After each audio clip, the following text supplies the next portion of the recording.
Brothers, ముగ్గురు పిల్లలండి.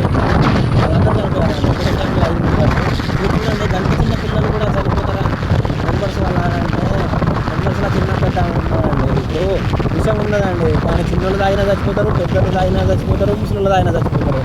అది దాని గుణాన్ని చేంజ్ చేయదు కదండి. సేమ్ మెంబర్స్ కూడా అంతే అండి. ఇప్పుడు వాళ్ళ డెత్ అనేది వాళ్ళు ఎందుకు ముగ్గురు చనిపోవాలి మరి? ఎందుకు వాళ్ళ ఫ్లైట్ ఒకవేళ క్యాన్సిల్ కావచ్చు కదా, ఏమైనా ట్రాఫిక్ జామ్ కావచ్చు కదా, అట్లా లేకుండా కదా మరి. అంటే వాళ్ళకి ఆ రోజు హాస్పిటల్ వాళ్ళు ఎందుకు చనిపోయారంటే డేట్కు వాళ్ళ బ్యాటింగ్ ఇప్పుడు అందరం చనిపోతారు కానీ డెత్ నెంబర్ ముందు కనుక్కోలేమండి. కానీ బ్యాడ్ నెంబర్స్ ఉంటాయి కదండి కొంచెం. అంటే ఈ రోజులలో కొంచెం జాగ్రత్తగా ఉండాలి.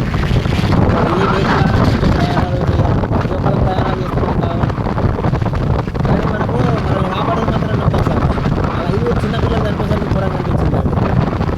అది బాగా దాన్ని మనం ఏం చేయలేమండి. ఎందుకంటే ఆ డేట్ అలాంటిది, ఆ డేట్ అందరూ తీసుకుపోతామండి. దాన్ని మనం తలరాతని మార్చే శక్తి ఎవరికి లేదు, కానీ తప్పించుకునే శక్తి మాత్రం ఉన్నదండి. అది ఎట్లానంటే నీటిలో మునిగినప్పుడు అందరం చనిపోతామండి, కానీ సేఫ్టీ బోర్డ్స్ వల్ల ఎంతో కొంత బతకచ్చు కదా. సేమ్ ఆ సేఫ్టీ బోర్డ్స్ అనేటివి ఈ నెంబర్స్ అన్నట్టు.